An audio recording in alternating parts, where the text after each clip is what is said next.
it's a sport that has evolved, changed dramatically from a sport that was originally back in the early 50s and 60s, was kind of looked at askance, like a bunch of surf bums that didn't do anything but ride waves and lay on the beach, which in some sense had a little truth to it.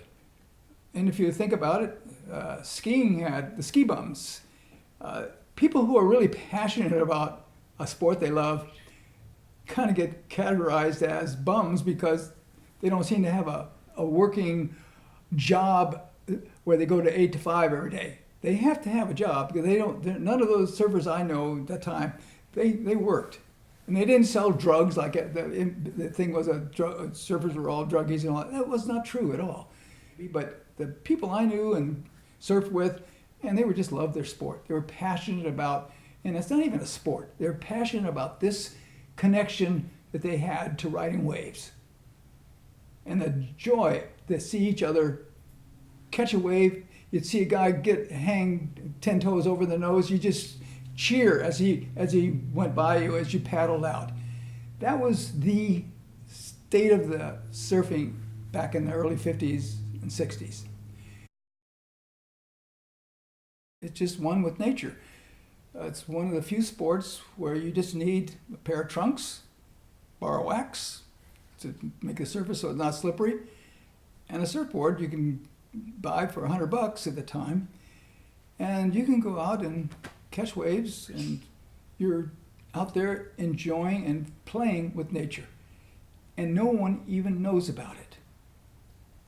Your footprints will be washed away when the waves come up on shore, and so you've just done something that's, and I think this is kind of being a little probably poetic in the sense that you've done something that no one is been affected by.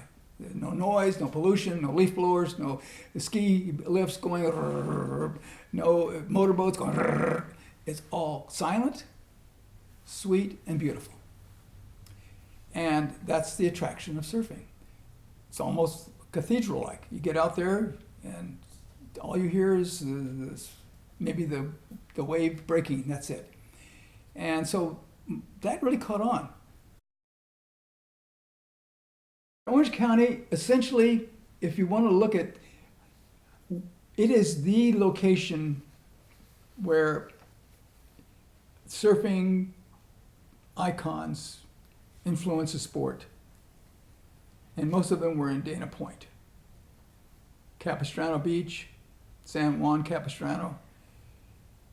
And that's, in fact, at the time back then, many of these movers and shakers of the surfing industry and surf movie making, like John Severson, Bruce Brown, Phil Edwards, who's a wonderful surfer, epitomized the grace of surfing, epitomized it.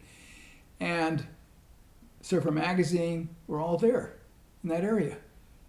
And it was comically referred to by a lot of the other surfers in the other Los Angeles County, Long Beach, and San Diego as the Dana Point Mafia, because we essentially had all the movers and shakers that were from that area in the sport of surfing.